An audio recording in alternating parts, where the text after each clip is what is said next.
Ranpo, it's me. I'm following a lead. Place is called The Last Sip. I'll check in when I know more. The Last Sip? That sounds less like a bar and more like the title of a cheap detective novel.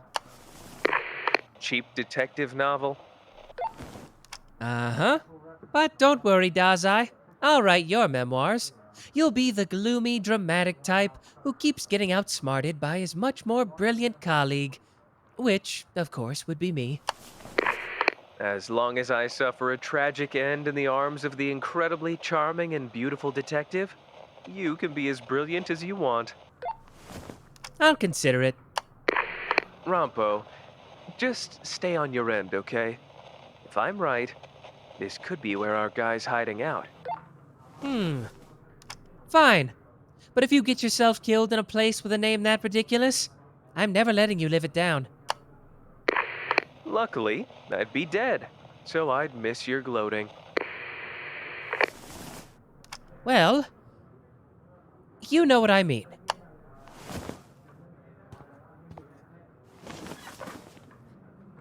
Looks like it's just us, Watson. Time to do the real work while Dazai plays undercover hero. Come on, let's dig through the mountain of photos the police dumped on us. I hope you've had your caffeine, because this is going to be the kind of work that rots your brain. Although, between you and me, my brain's basically unrottable. Top shelf. Factory sealed.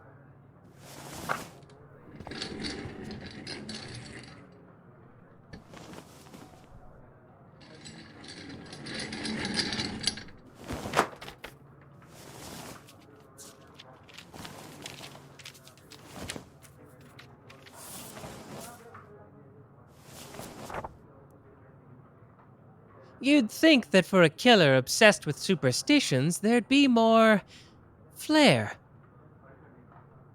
I was expecting shattered mirrors, ladders in strange places, salt scattered in weird little patterns, something theatrical, like they're auditioning for a cursed Broadway show.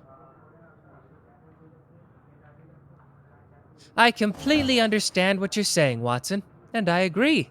A person hanging under a ladder is quite theatrical to the average peon, but to a master detective, like me, it's quite pedestrian.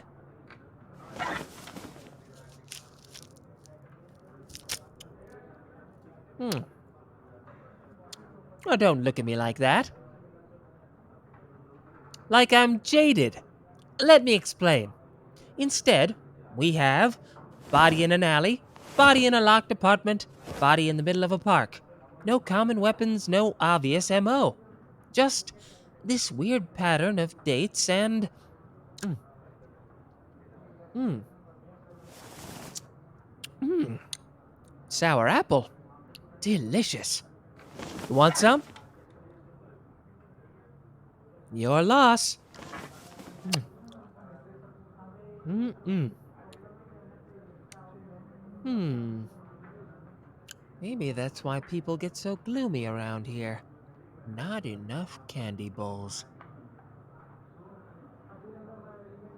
I think a little sugar rush would go a long way.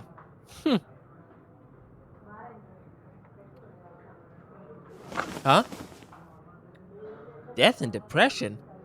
No, no, Watson, come on now. It's 100% the lack of candy. All right.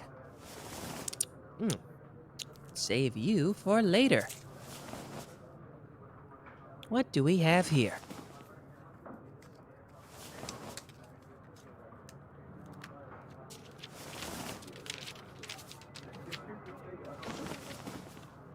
Victim number 4. Found at precisely midnight, collapsed against a park bench. Cause of death? Heart failure. But the man was 32 and in perfect health. No drugs in his system. No signs of assault. And. Not sure. Do you see anything?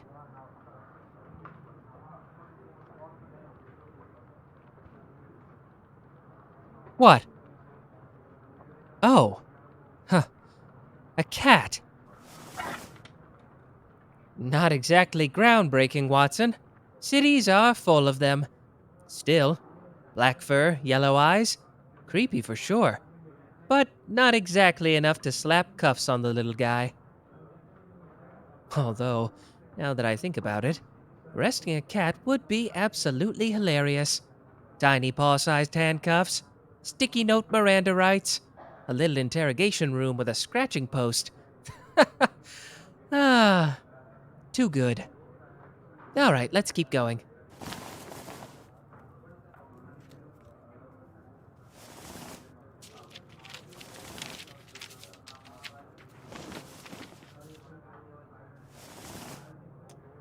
Victim 5.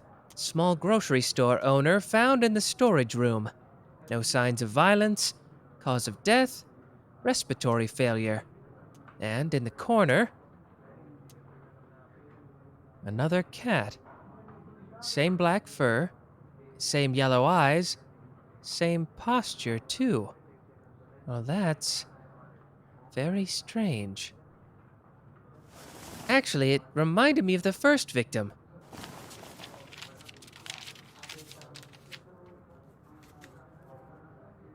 Uh-huh. There. Same cat, same stance, just farther in the background. Less assuming.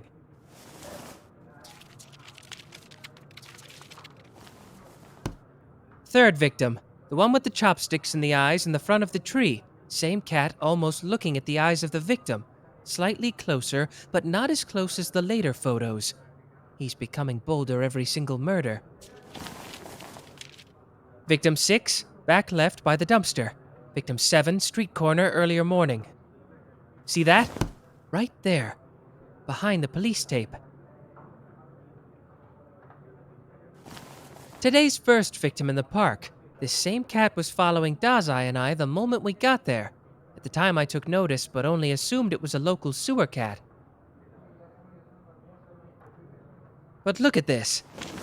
The pictures Dazai just sent us from Elm Street, sitting perched on a nearby tree limb, as if it's watching. Or more precisely, analyzing. It's almost like it's posing for the camera, or waiting for the camera to notice it. Watson, we've been staring at the killer this entire time, and no one else even thought to look twice.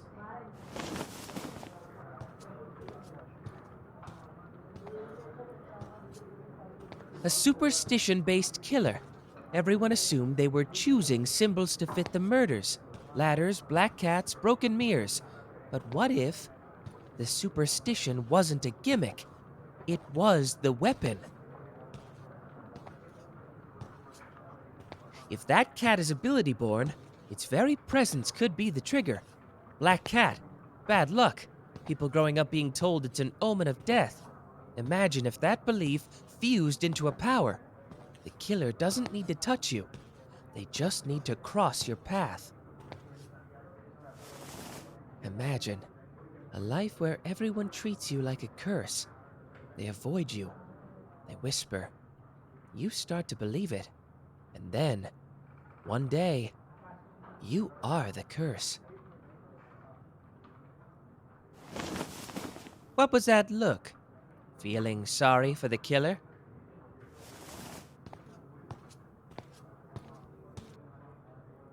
No? Very cold, Watson. You wouldn't be a secret homicidal killer yourself, now would you?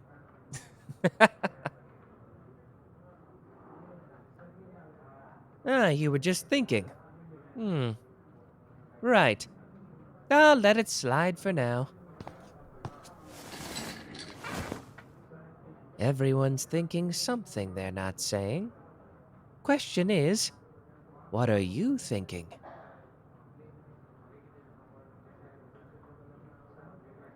I'm thinking this calls for a lollipop. Cherry this time. You can't go wrong with cherry, unless it's cough syrup. Then it's a crime against humanity.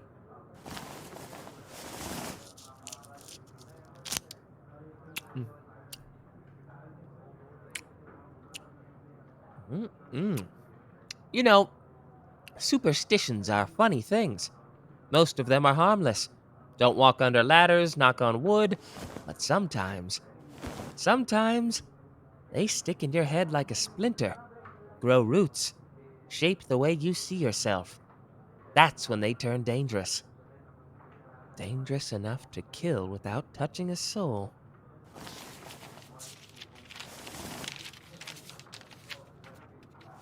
People with powers like that, they usually didn't get there alone. Trauma's a tricky sculptor. Mold someone long enough in fear, and you get something dangerous. Sometimes, they even find people willing to use them, twist them into weapons. And some men, they twist the world itself, turn people into chess pieces. I've only seen one man do it perfectly, and I'd rather not see him again. Fyodor Dostoevsky. You've heard of him before? You've worked on cases when he was involved. Interesting. I'd love to pick your brain about those cases. He is fascinating. Disturbing and dangerous, but fascinating. I've heard strange rumors that people have worked for him and didn't even know until it was too late. Are you all right, Watson? Fyodor is a scary guy.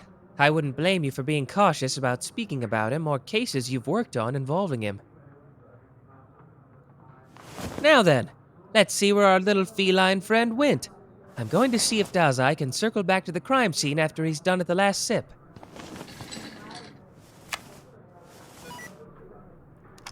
Ranpo to Dazai. Change of plans. The killer isn't a person. It's a black cat, ability-born. Don't engage if you see it.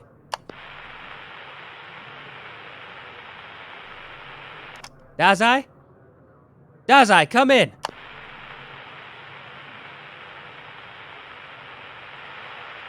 You're right, Watson. They did find that receipt from the last sip on the victim. Do you think... And that would mean that Dazai and the detective would be walking right into where the cat is leading them. Shit. Dazai, did you hear me? Stay out of alleys, avoid crossing paths with... Dazai! Answer me! Damn it. Watson, grab your coat. We're not letting him wander into that thing's path alone.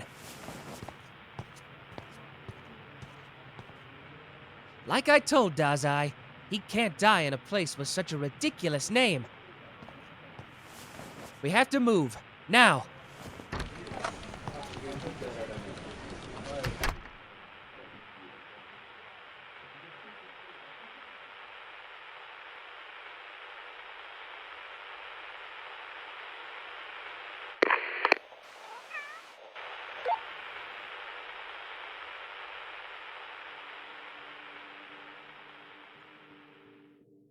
Thank you for listening to Midnight's Melodies.